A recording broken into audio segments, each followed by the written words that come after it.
Hello दोस्तों, एक बार फिर से आप सभी का इस सेशन में स्वागत करते हैं। तो आज के इस वीडियो में हम लोग हमेशा की तरह 10 इम्पॉर्टेंट क्वेश्चंस को करने वाले हैं। जिन लोगों ने भी अभी तक पिछले प्रैक्टिस सेट्स को नहीं किया है वो लोग जाकर प्लेलिस्ट में सभी प्रैक्टिस सेट्स को जाकर ज़रूर देखें और अपना फीडबैक शेयर करें और अपनी प्रैक्टिस को जारी रखें। टेलीग्राम ग्रुप को ज्वाइन कर लीजिएगा ताकि आपको पीडीएफ मिल सके और फेसबुक ग्रुप को भी आप लोग ज्वाइन कर सकते हैं। आज के फर्स्ट क्वेश्चन की ओर हम लोग बढ़ते हैं। तो पहला क्वेश्चन है आप लोगों के सामने, निम्नलिखित में से कौन व्यक्तिवादी विचारक है? इनमें से कौन व्यक्तिवादी विचारक है आप लोगों को बताना है। और आपके ऑप्शंस हैं हैरोल्ड लास्की, जे.एस. मिल, हर्बर्ट स्पेंसर या फिर अरस्तु। तो इनमें से कौन है व्यक्तिवादी विचारक? तो पहले आप लोग खुद से आंसर देने का प्रयास कीजिए और देखिए कि आपने सही आंसर दिया है कि नहीं। तो राइट आंसर इसके लिए क्या है? Herbert Spencer. हर्बर्ट स्पेंसर व्यक्तिवादी विचारक हैं। क्वेश्चन नंबर 2 है, मेरा प्रोग्राम कार्य है, बात नहीं। यह कथन किसका है? मुसोलिनी का, हिटलर का, स्टालिन का या फिर गांधी का? तो इनमें से किसने ये स्टेटमेंट कही है कि मेरा कार्यक्रम कार्य है, बात नहीं? तो राइट आंसर इसके लिए क्या है? मुसोलिनी। तो आप लोग लाइव चैट में आंसर कीजिए अभी, और लास्ट में आप लोग बताएंगे कि आपने कितने करेक्ट आंसर किए हैं। तो मुसोलिनी कहते हैं कि फांसीवाद, मुसोलिनी फांसीवाद से जुड़े हुए हैं। मुसोलिनी कहते हैं कि फांसीवाद वास्तविकता पर आधारित है। हम निश्चित तथा वास्तविक उद्देश्यों को पूरा करना चाहते हैं। हमारा कार्यक्रम कार्य करना है, केवल बात करना नहीं। क्वेश्चन नंबर 3 है, ब्रिटेन में संविधान नहीं है, यह कथन किसका है? डी टॉकविल का, हैमिल्टन का, फाइनर का या फिर सी.एफ. स्ट्रॉन्ग का? तो इनमें से कौन कहता है कि ब्रिटेन में संविधान नहीं है? तो राइट आंसर इसके लिए क्या है? Option number a, de Tocqueville. ये कहते हैं कि ब्रिटेन में संविधान नहीं है। क्वेश्चन नंबर 4 है, पॉलिटिक्स आइडियल्स नामक पुस्तक के लेखक हैं CD. Burns, Laski, JS. Mill या फिर बेंथम?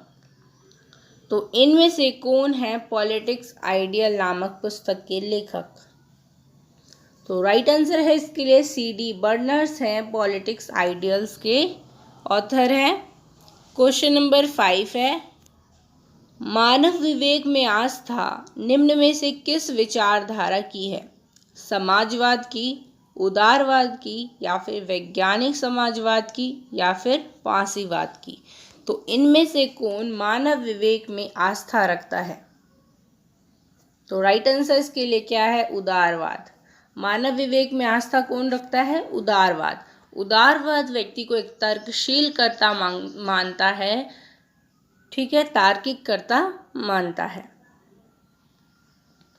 क्वेश्चन नंबर 6 है, यह निश्चित है कि सरकार की उत्पत्ति बल प्रयोग के परिणाम स्वरूप तथा बल प्रयोग द्वारा होती है, यह कथन किसका है? तो ऐसा कौन कहता है कि सरकार की उत्पत्ति बल प्रयोग के परिणाम स्वरूप और बल प्रयोग द्वारा ही होती है? और आपके ऑप्शंस है कार्ल मार्क्स, स्पेंसर, गार्नर या फिर रूसो। तो सिलेक्ट करिए क्या होगा इसके लिए राइट आंसर। तो इसके लिए राइट आंसर है कार्ल मार्क्स। क्वेश्चन नंबर 7 है, स्वतंत्रता की समस्या का केवल एक ही हल है और वह हल समानता में निहित है। किसने ये कहा है?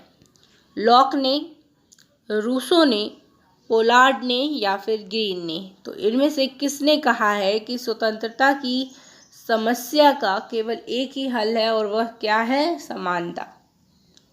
तो राइट आंसर इसके लिए क्या है? पोलार्ड।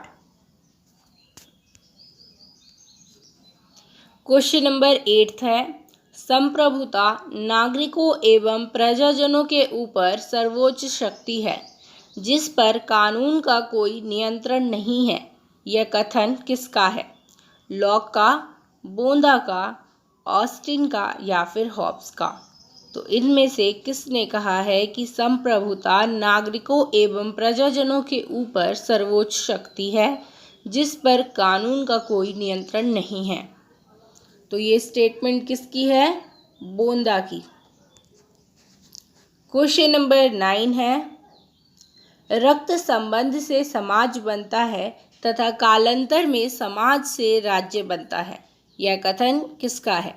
फेमस स्टेटमेंट्स है, तो आप लोगों को ये याद रखनी है। राइट आंसर इसके लिए क्या है? जल्दी से आंसर करिए आप लोग लाइव चैट में। अगर आप लोग 2 बजे ज्वाइन किए हैं तो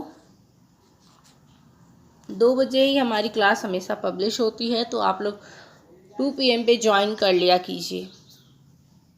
तो राइट आंसर इसके लिए क्या है? किसने ऐसा कहा कि रक्त संबंध से समाज बनता है तथा कालांतर में समाज से राज्य बनता है? तो ऐसा कहा है मैकाइवर ने। क्वेश्चन नंबर 10 है, शक्ति ही नहीं वरन इच्छा ही राज्य का आधार है। यह कथन किसका है? TH ग्रीन का, गांधी का, अरस्तु का या फिर लॉक का? तो ऐसा किसने कहा है कि शक्ति ही नहीं वरन इच्छा ही राज्य का आधार है? किसने कहा है? TH ग्रीन ने ये स्टेटमेंट कही है।